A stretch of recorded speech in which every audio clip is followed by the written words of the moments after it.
Ever since Riot removed lethal tempo from the game in patch 14.10, the league community has been in turmoil about what to build on each champion, especially the Yasuo mains that couldn't just use the same build for 3 seasons in a row. But thankfully, in this video we're gonna give you a framework that even challenger and pro players use in their games, so you can pick the best new runes now and many patches from now on. Let's begin!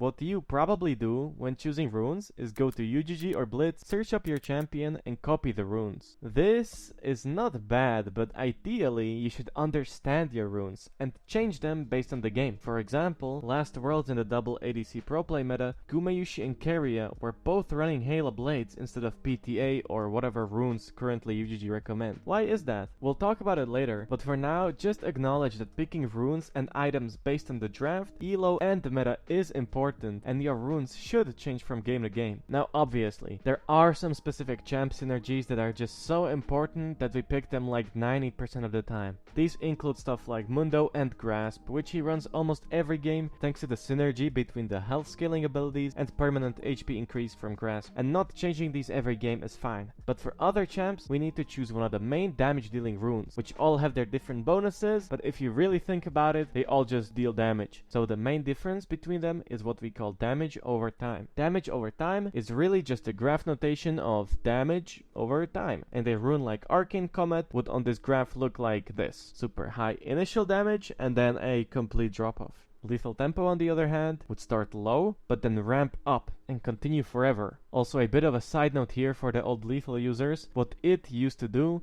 is remove the attack speed cap, meaning you could get a higher attack speed value before the game capped it from increasing. So now that Riot removed it, you don't want to build 2 or more attack speed items, because you will be wasting gold. Anyways, back to the graph. The new PTA is actually really similar to the old lethal tempo, just with a higher burst and a smaller long-term damage, which is why most ADCs that used to run lethal tempo now run PTA. And yes, if you didn't know, PTA gives infinite extra 8% damage while you're in combat. Conqueror is also an infinite rune, except it's way harder to stack on ranged champions, because you only get 1 stack per hit instead of 2, like the melee users, and it also gives great sustain. Fleet Footwork has high initial damage with nothing else. However, it gives you movement speed and healing, which is great for champs that just want to jump into fights for a second and get out, like Jhin. Electrocute and First Strike are pretty much the same, except First Strike sucks on melee into ranged matchups because you need to strike first, and you rarely get to do that. Halo Blades is kinda like Electrocute for attack speed based champions, Dark Harvest is an Execute with unlimited scaling, and Grasp is a bursty healy rune for champs that like HP and some sustain in their laning phase. With this in mind, you can now choose your runes like the pros do, and they do it by visualizing the game before it even begins. In the laning phase, they think about how long the trades are gonna be, and if they need sustain, and who their lane opponent is. And in team fights, it's who am I gonna be hitting? For how long? Do I need to tank? For example, in this draft playing as Sylas, we can tell that we will have a fairly even laning phase with some short trades, and in team fight, we will be fighting squishy targets with high range and mobility.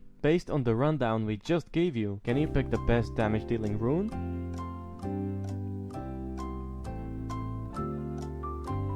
One of our students chose First Strike this game, and it's not the best choice. It definitely gives us burst potential, which we want, but as we have said before, First Strike is pretty bad into range matchups and against team comps that will space you and outrange you. So proccing First Strike here would be kind of impossible. As Sylas, we should also prioritize move speed and damage, so items like Lichbane would help here. So a better pick would be something like Electrocute, because it's reliable and bursty. If you said Dark Harvest, it's not a terrible choice, but it would be quite hard to stack on Sylas this game. That's all well and good, but what about the smaller keystones? For those, we follow the same logic. We look at what bonuses each option gives, and we choose the best one based on the synergy with our champion, the elo we're in, draft, and then we visualize. Am I gonna need sustain in the laning phase? If yes, I might consider the Absorb Life rune, which heals you on every kill. Am I gonna need mana? Then I might choose Presence of Mind, and repeat. But wait, we're still missing the secondary runes. Well, once again, the same formula applies. Look at the popular meta builds for your champion, notice some common synergy patterns, read up on what each rune does, and then visualize. But be careful of falling into the following trap. Just because a champion has synergy with the rune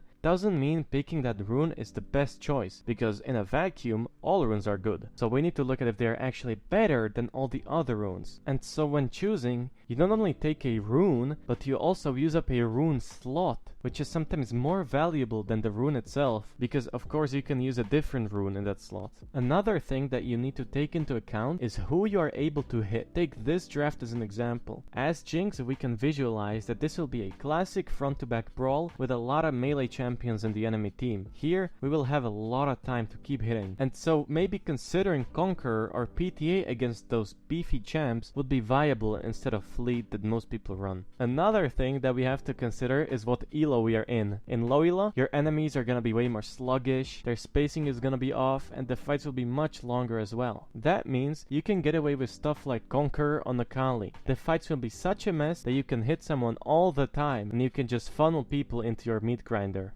And high elo, complete opposite. The enemies are much more likely to space and zone you, which means you get to hit them less. They are spaced out, and they usually use frontline really well. And that's why Gumayushi and Keria ran Halo Blade. In a pro game that is as high elo as you can get, they only get a few small windows on a single person to deal damage, and so it only makes sense that they want to optimize everything for this purpose. This is the same reason why Lucian players in pro play almost always go first strike instead of PTA. They get much less time to free hit as an AD carry with a shorter range, and so they have to utilize every second of that time with first strike. But of course these are just patterns, and so you will find a hyper carry going Conqueror in a pro game from time to time. But this is usually how it goes in higher elos. So as you can see, there are many factors that affect rune choice, which is why in our Silas example, you could make an argument that if the game was in low elo, Dark Harvest would be better, since the game would be longer, and he'd get a higher burst in the long run. But even though it is so complex, knowing about the factors that affect your rune choice and looking up meta builds should give you everything you need to know to choose the best runes. So,